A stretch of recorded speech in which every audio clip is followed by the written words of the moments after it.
SSC 26 দেখতে দেখতে test পরীক্ষা চলে এলো, আর কয়েকদিনের ভিতর দেখতে দেখতে দেখবা এসএসসি পরীক্ষাও চলে আসবে। আর এসএসসি পরীক্ষা একদম চোখের পলকে হয়ে যাবে, তারপরে দেখবা চোখের পলকে রেজাল্টও দিয়ে দিবে। আর রেজাল্টে তুমি যদি আশানুরূপ রেজাল্ট না করতে পারো, তাহলে চোখের পলকে পুরা এসএসসি লাইফটা কেমন জানি হয়ে যাবে।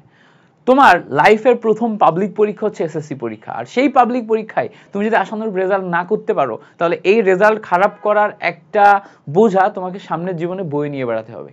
এখন এই মোমেন্টে দাঁড়িয়ে তুমি চিন্তা করো যে তুমি সারা জীবন এই খারাপ রেজাল্ট করার চিন্তা বা মানসিকতা বয়ে নিয়ে বেড়াইতে চাও, নাকি এখন থেকে একটা ভালো ইফোর্ট দিতে চাও যে না, আমি চাই এসএসসিতে আমার নিজের বেস্টটা দিয়ে ট্রাই করতে, অন্তত নিজের কাছে বলতে পারি যেন যে আমি আমার বেস্টটা দিয়ে ট্রাই করছিলাম, বেস্টটা দিয়ে ট্রাই করে নিজের সর্বোচ্চ দিয়ে ট্রাই করে একটা ভালো রেজাল্ট করছি, এবং সেই ভালো রেজাল্টটা আমি এতটুকু ডিজার্ভ করি তাই আমি এই রেজাল্টটা করছি।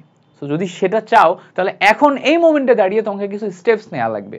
ফার্স্ট অফ অল, সামনে এখন টেস্ট পরীক্ষা আসতেছে।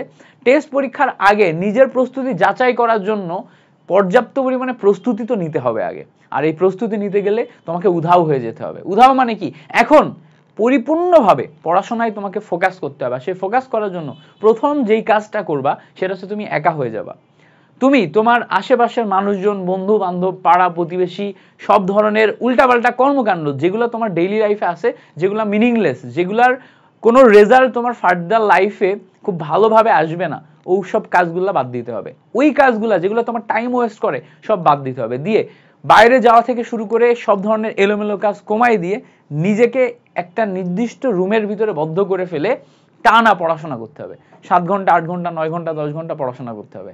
হ্যাঁ, ডিসিপ্লিন ইম্পর্টেন্ট, বাইরে যাওয়া ইম্পর্টেন্ট, বাট লাইফে তুমি যদি কোনো কিছু অ্যাচিভ করতে চাও, তোমার যদি গোল অর্জন করার ওই লেভেলের ডেডিকেশন মানে থাকে নিজের ভিতরে, তাহলে একটু হলেও স্যাক্রিফাইস করে বন্ধু বান্ধব থেকে দূরে থাকতে হবে। তোমার মতো বয়সে আমি যখন ছিলাম, তখন আমি এরকম ডেডিকেটেড দিয়ে যখন পড়াশোনা করতাম, আমার হয়তো পাশের বাসার একজন ফ্রেন্ড, একজন পরিচিত বন্ধু এসে আমাকে জিজ্ঞেস করতেছে, এই মিল্টন, এখন চল বাইরে যাই, একটু খেলা করে আসি। একজন বললো চল ব্যাডমিন্টন খেলে আসি, একজন বললো চল বাজারে যাই, একজন বললো চল কোথাও একটা ঘুরে আসি। সো তখন ওই মোমেন্টে দাঁড়িয়ে ওই কাছের মানুষগুলাকে না বলা, এটা খুব কঠিন একটা কাজ। বাট আমি আমার জীবনে ওই মোমেন্টে দাঁড়িয়ে ওই মানুষগুলোকে না বলতে পারছি, না বলে ওই টেবিলে স্ট্রিক্ট থেকে পড়াশোনা করে নিজের যোগ্যতা অর্জন করে তারপরে স্টেপ বাই স্টেপ রেজাল্ট করছি।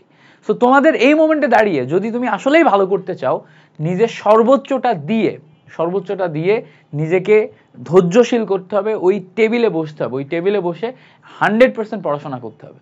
সো এর জন্য আরো অনেক স্টেপস আছে। তুমি টেবিলে বসে জাস্ট বুলি করে আওড়াইলেই তো হবে না, সেখানে তোমাকে প্রপার প্ল্যান করা লাগবে, প্রতিদিনের টাইম ডিস্ট্রিবিউশন করা লাগবে, সাবজেক্ট টু সাবজেক্ট প্ল্যান করে প্রত্যেকটা গোল অ্যাচিভ করা লাগবে। ডেইলি 8 ঘন্টা থেকে 10 ঘন্টা টার্গেট নিলে প্রতি ঘন্টার গোল নিয়ে একটা ক্লিয়ারিটি থাকা লাগবে, সাবজেক্টগুলো সম্পর্কে ক্লিয়ারিটি থাকা লাগবে। 1 মাস, 1.5 মাস, 2 মাস, 6 মাসের প্ল্যান করা লাগবে। সামনে যদি তোমার 4 মাস সময় থাকে 4 মাসের প্রপার প্ল্যান করা লাগবে। সো ইচ অ্যান্ড এভরিথিং তোমাকে ওই লেভেলের প্ল্যান্ড ওয়েতে আগাতে হবে, তাহলেই তুমি ভালো করতে পারবা। সো এই জার্নিতে তোমার সাথে A to Z সাপোর্ট দেওয়ার জন্য ITS একাডেমি আছে, আমি আছি, তোমাদের মিল্টন ভাই আছে। তোমরা যদি সাপোর্ট চাও, তাহলে এই ভিডিওটা অবশ্যই সেভ করে রেখে দিবা, প্রতিদিন একবার করে দেখবা, যাতে এই ভিডিওটা তোমাকে বারবার রিমাইন্ড করে দেয় যে এই মোমেন্টে তোমাকে কতটা ডিটারমাইন্ড হতে হবে। ডিটারমিনেশন ইজ দ্য কি। তুমি নিজেকে যত বেশি ডিসিপ্লিন করবা, দেখো এটা একটা মোটিভেশনাল ভিডিও, এই মোটিভেশন এখন আমি দিচ্ছি তোমাকে, তুমি কালকে আবার ভুলে যাবা, তারপরের দিন আবার ভুলে যাবা। বাট এই ভিডিওটা দেখে তুমি যদি নিজেকে একবার ডিসিপ্লিন করতে পারো, প্রতিদিন 8 থেকে 9 ঘন্টা পড়াশোনা করার মন মানসিকতা তৈরি করতে পারো, তাহলে ডেফিনেটলি তুমি ভালো করবা, তোমার রেজাল্ট ভালো হবে, তোমার ইচ অ্যান্ড এভরিথিং ভালো হবে। সো নিজেকে ওই লেভেলের ডিটারমাইন করো এবং এই সব কিছু থেকে উধাও হয়ে যাও। যা যা তোমার লাইফে অপ্রয়োজনীয় মনে হচ্ছে সব কিছু থেকে উধাও হয়ে যাও, নিজের জীবনের শুধুমাত্র প্রয়োজনীয় কাজগুলা করো আর পড়াশোনা করো। তোমার জন্য বেস্ট অফ লাক। যদি এই ভিডিওটা তোমার ভিতরে একটু হলেও স্ট্রেংথ বাড়িয়ে থাকে, তাহলে অবশ্যই কমেন্ট সেকশনে লিখবা থ্যাংক ইউ সো মাচ ভাইয়া। তোমার সাথে পরবর্তী কোন একটা ভিডিওতে আবার দেখা হবে। আল্লাহ হাফেজ।